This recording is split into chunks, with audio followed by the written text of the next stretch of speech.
본격적인 더위가 시작하는 달 7월. 채권 시장 전망 지금 시작하겠습니다. 글로벌 채권 시장 상반기 리뷰. 상반기 위험 선호로 채권 자산군 중 하이힐드 채권과 신흥국 채권 등 고위험 채권 자산이 강세를 보였습니다. 유럽과 미국 하이힐드는 연초 대비 3% 내외의 성과를 기록했습니다.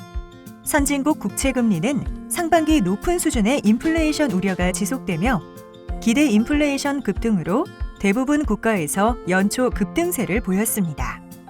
다만 2분기부터는 물가가 대부분 BEI에 반영됐다는 판단과 물가 상승 요인이 일시적이라는 컨센서스가 형성되며 금리가 반락 또는 둔화했습니다. 미국 금리 상승세가 재개될 수 있을까? 금융시장 참가자들의 관심은 미국 금리 상승세가 재개될지 여부에 쏠려 있습니다. 10년물 금리는 3분기 말로 갈수록 점차 오름세를 재개할 것이라는 전망인데요. 연말 10년 금리 예상치는 1.8%로 보고 있어 1분기 금리 급등과 같은 속도는 아니고 완화적 속도의 금리 상승이 예상됩니다.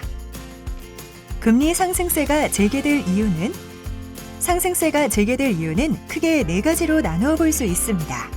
첫째, 테이퍼링에 대한 우려입니다. 6월 FOMC에서 파월은 테이퍼링 논의가 시작됐음을 인정했습니다. 8월 잭슨홀 회의 또는 9월 FOMC에서 테이퍼링 시점과 스케줄에 대한 시그널이 확인되며 실제 테이퍼링 시작은 내년 초 정도로 판단됩니다. 둘째, 명목 금리에서 기대 인플레이션을 뺀 실질 금리가 하반기 큰 폭으로 오를 것이라는 판단 때문입니다. 실질 금리는 경기 선행 지수보다 3개월 후행하는 성질을 가집니다.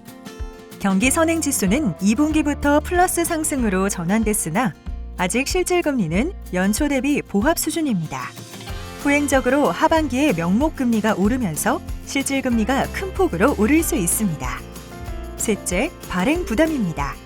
미국 재무부는 유통시장에서 거래되는 국채 만기를 늘리기 위해 단기물 채권 비중을 줄이고 반대로 장기물 비중을 늘리고 있습니다.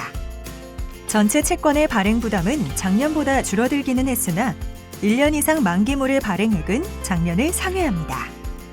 마지막은 상업은행발 수요 축소입니다. 3월 바이든 부양책인 아메리칸 레스큐 플랜에 포함된 현금 지급 시작으로 인해 미국 개인 소득은 코로나 이전의 증가 추세를 넘어서는 수준의 증가율을 기록했습니다.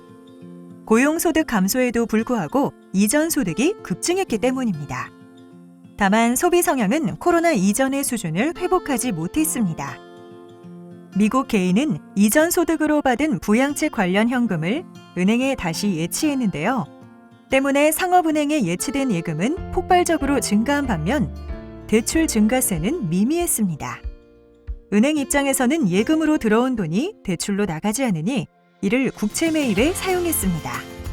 다만 아메리칸 레스큐 플랜 올해 집행부는 7월 중 소진될 가능성이 높으며 개인에게 지급되는 현금이 줄어들면서 상업은행에 예치된 과잉 유동성도 줄어들 가능성이 클 것으로 보입니다. 이에 따라 하반기 들어 상업은행발 국채 매입 수요 축소는 불가피할 것으로 전망됩니다. 이상으로 채권 전망을 마무리하겠습니다.